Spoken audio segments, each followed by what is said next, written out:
Hello, and welcome to our Creating Cereal Box Stairs video.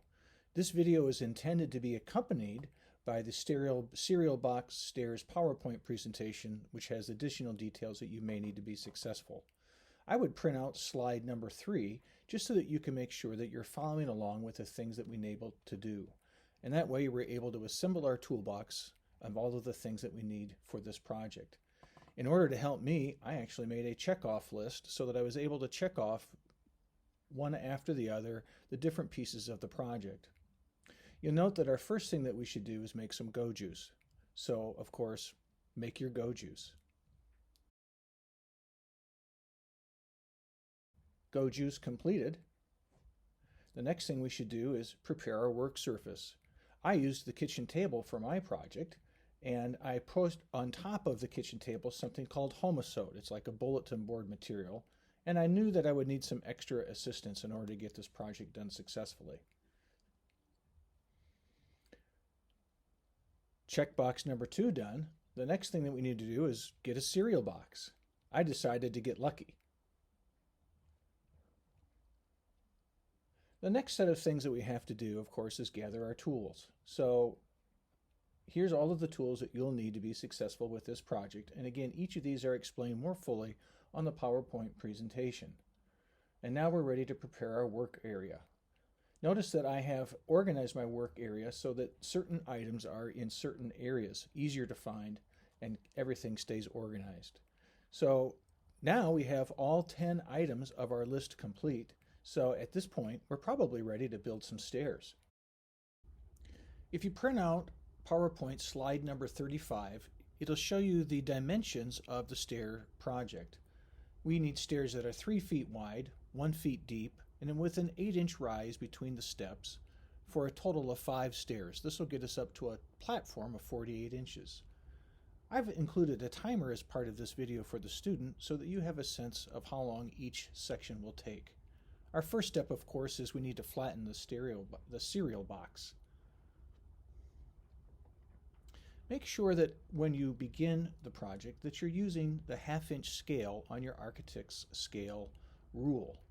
I'm going to start my project by making my steps first, and I'm actually going to make 10 steps, even though I really only need 5 for the project. But sometimes some extras hanging around can always be useful later on in the project. You can see from the video that my cardboard keeps slipping around, and I was getting very, very frustrated by this. Later on, I ended up taping that cardboard down, and it made such a difference. I wish I had done it sooner. I should have. You can see that the frayed edges of the cardboard keep catching on my T-square. Using two 30, 60, 90 triangles, once I had the rectangle box for my steps, then I'm able to very, very quickly draw horizontal lines by just placing one triangle on top of the other. My stair tread's now complete, of course. I'm ready to cut it out. When you cut, make sure that you always have a sharp knife, that you don't bend your wrist but instead lead with your elbow and use a very shallow cutting angle. Multiple strokes with the knife are always far better than one cut where you're trying to get it done at the same time. Notice that my straight edge also has a cork backing so that it prevents it from slipping around on the cardboard, which can be a very slippery surface. I'm next going to make a base for my stair sides. So I need some kind of object upon which to place my stair sides. And again, we'll be working in a 1/2-inch scale.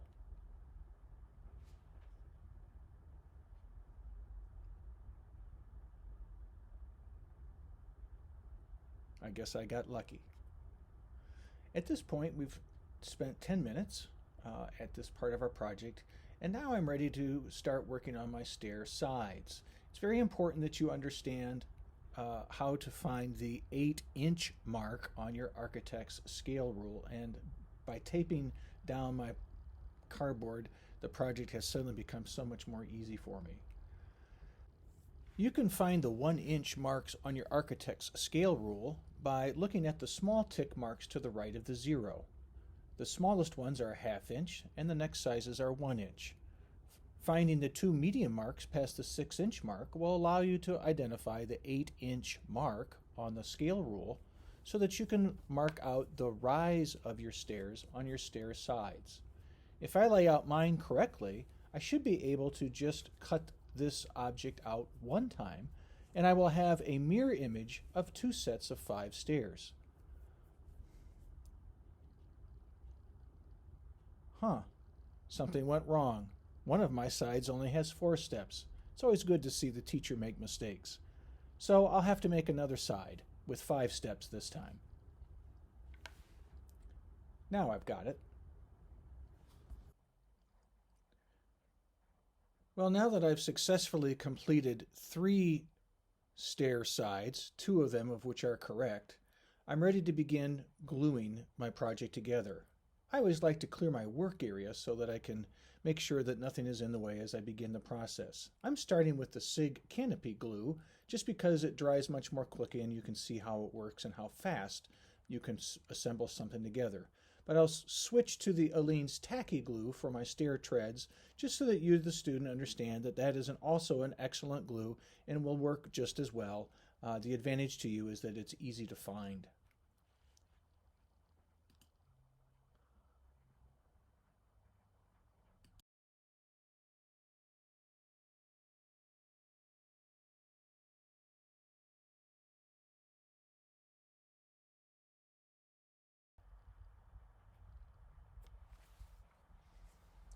Now that I have all of my stairs completed, and you can see I'm wiping off a little glue at the very end, I'm ready for the last part of my project, which is making a 6-foot scale figure.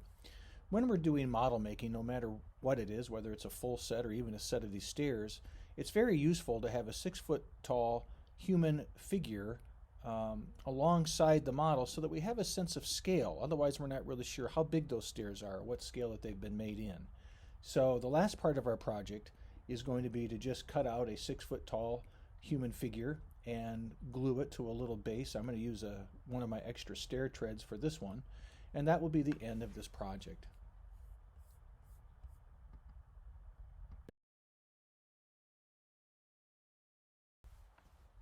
"30 minutes. Not bad, even with a few mistakes. I hope that you enjoyed watching the video, and I hope that you find it useful. If you have any questions, feel free always, of course, to email me, call me, contact me in any way you wish. Good luck.